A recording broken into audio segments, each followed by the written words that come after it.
방통위가 아니라 특별수사본부입니다. 검찰 수사관 다시 한번 손 들어와 주세요. 세 분입니까? 아까 선서 대표로 하신 이상준 경정, 마스크를 왜 쓰셨죠? 현재 수사 업무나 범인 검무를 하고 있어가지고요. 방통위에 와서 무슨 수사했습니까? 방통위에서 별도 수사를 한 것은 없습니다. 수사관이 왜 방통위에 왔죠? 파견 인원이 필요하다고 해서 파견을 갔던 것뿐이고. 무슨 일 했습니까? 수사를 한 것은 아니고요. 저는 이제 검사 감독 업무를 맡았습니다. 지금 국민은 검찰 수사관, 경찰 수사관, 감사원 감사관, 또 국세청 조사 요원을 통해서 방통위를 인식합니다. 완전히 특별수사본부입니다. 박근혜 정부, 이명박 정부 때도 이렇게 대량으로 사정기관원이 방통위에 진주한 적은 해방 후에 없습니다. 이렇게 방통위를 특별수사본부를 만들어 놓은 이 방식이 이 정권의 권력 운용 방식입니다. 이걸 연성독재, 연성파시즘이라고 부릅니다. 백색독재, 백색파시즘이라고 부릅니다.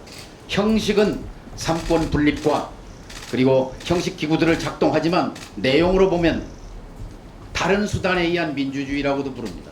여러분들이 바로 그 수단입니다. 미디어 오늘 조금 전에 증인 선서하신 18분 앞으로 좀 나와 주시겠습니까? 아니, 세우세요.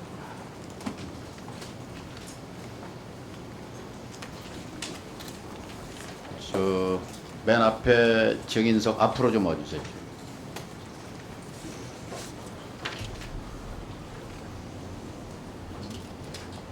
앞으로 앞자리로 쭉 서주세요. 일렬로 좀 쭉 서주세요.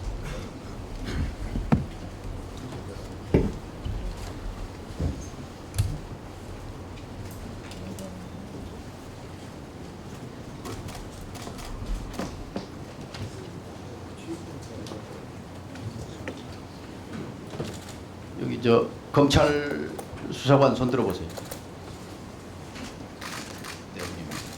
경찰청 수사관 손 들어보십시오. 자, 검찰에서 오신 분이 맨 마이크 쪽으로, 그러니까 여기서 보면 왼쪽, 저쪽에서 보면 오른쪽으로 서시고, 그다음에 경찰 6분 서시고, 그다음에 감사원 서시고, 국세청 이렇게 분류해서 좀 서주세요.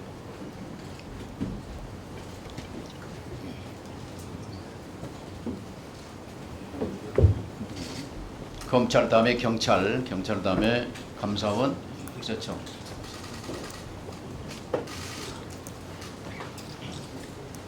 질문하겠습니다.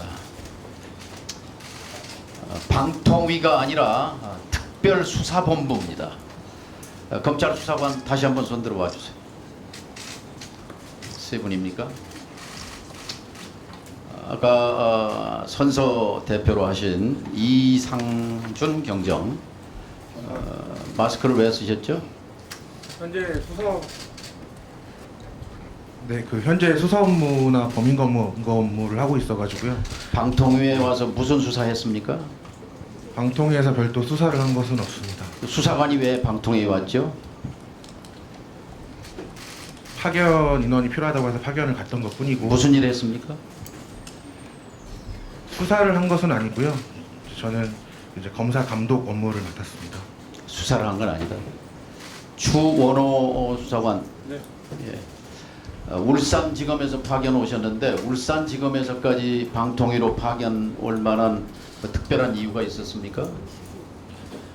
제가 파견한 게 24년 7월 22일에 23년. 24년입니다. 24년 7월 20일에 파견을 오게 됐는데요. 그때 당시 제가 승진 인사 대상자였고 검찰청에서는 승진 인사 대상자인 경우에 하청으로 인사 이동을 해야 됩니다. 그래서 어차피 제가 서울 쪽으로 인사 이동 대상자였기 때문에 기왕할 것도 새로운. 본인이 희망했습니까? 네, 맞습니다. 와서 무슨 일을 했습니까? 보조금 감사 관련으로. 예? 보조금 관련 감사 일을 했습니다. 보석? 아니요, 보조금 감사 일을 했습니다. 보조금 감사? 네. 수사가 아니고 예, 맞습니다. 검찰 수사관은 수사하는 게 일인데 경찰 수사관도 수사가 일인데 와서 보조금 감사하러 왔다 이 말이죠. 네, 맞습니다. 임성철 수사관과 양우석 수사관은 지금 무슨 일을 하고 있습니까? 현직인데. 예, 임성철 수사관입니다. 현재 저도 지금 방통위 감사 담당실에 근무하면서 보조금 관련 감사 업무 진행하고 있습니다. 수사는 안 합니까? 네, 수사는 하지 않고 있습니다. 수사를 안 하는데 꼭 검찰 수사관이 와서 보조금 감사를 해야 됩니까? 그거는 뭐 제가 답변 드릴 수 있는 천기용 경정? 예. 업무 지시는 누구로부터 받습니까? 저는 지금 경찰청으로 복귀해 있는 상태여서 전에 당연히 저희 파견 때. 방통위 파견 때는 저희 그 감사 담당관이나 저희 팀장 등 상관에게 지시를 받았습니다. 감사 담당관은 누굽니까? 그 당시에는 있지 않았는데 지금 감사원에서 오신 유석균 감사관. 유석균 감사관입니다. 조성은 처장으로부터 직접 지시받는 건 아닙니까? 뭐 제가 직접 뭐 지시 받는 그런 위치는 아니었습니다. 예, 지금 국민이 지켜보고 있습니다. 국민은 국가를 공무원을 통해서 인식합니다. 지금 국민은 검찰 수사관, 경찰 수사관, 감사원 감사관, 또 국세청 조사 요원을 통해서 방통위를 인식합니다. 완전히 특별수사본부입니다. 박근혜 정부, 이명박 정부 때도 이렇게 대량으로 사정기관원이 방통위에 진주한 적은 해방 후에 없습니다. 박근혜 때도 없었습니다. 공무원은 무엇하는 사람입니까? 공무원은 누구입니까? 여기 전기용 경정 네, 정경경찰입니다. 5급이시죠?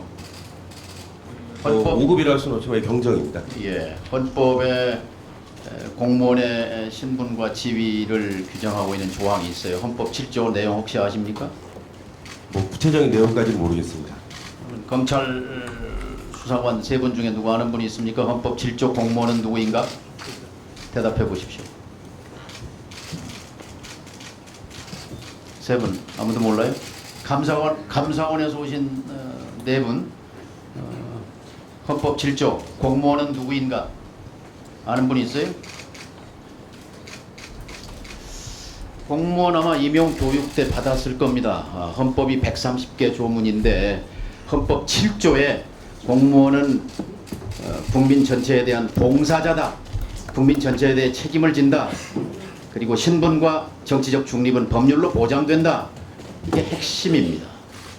자, 여기 검찰, 경찰, 감사원, 국세청 어느 누구도 공무원이 누구인지에 대해서 대답하는 분이 한 번도 없다는 것은 좀 유감입니다. 특히 김문준 감사관님, 최성렬 감사관님, 이진은 감사관님 세 분 손 들어보세요. 지금 현재 파견 중이죠. 불법 파견 아닙니까? 답변해 보세요. 적법하게 절차를 다 거쳐서 파견 많이 있습니다.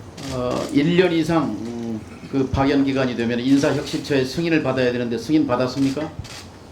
1년을 초과하는 경우에는 인사혁신처하고 협의를 하도록 되어 있고요. 기관 차원에서 협의를 한 것으로 알고 있습니다. 6급 이하는 협의를 생략할 수 있지만 몇 급이에요? 저는 4급입니다.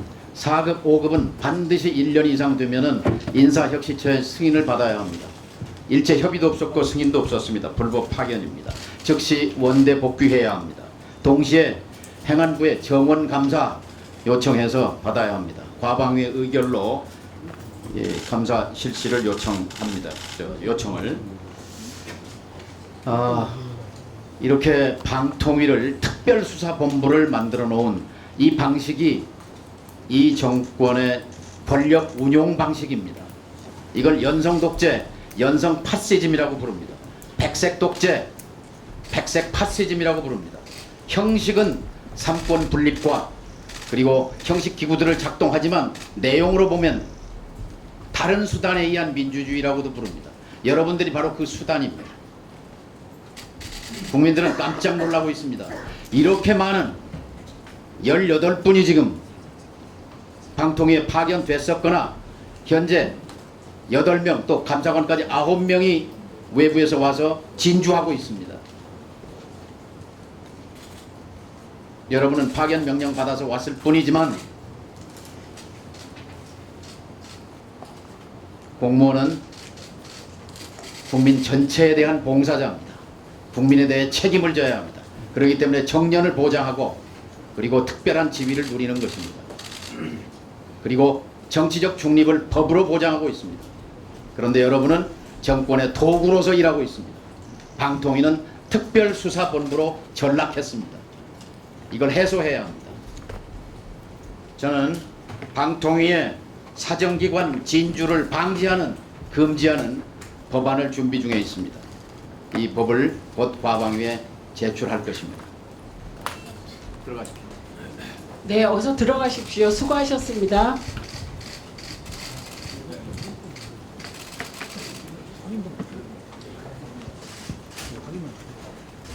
제가 여쭤볼게요.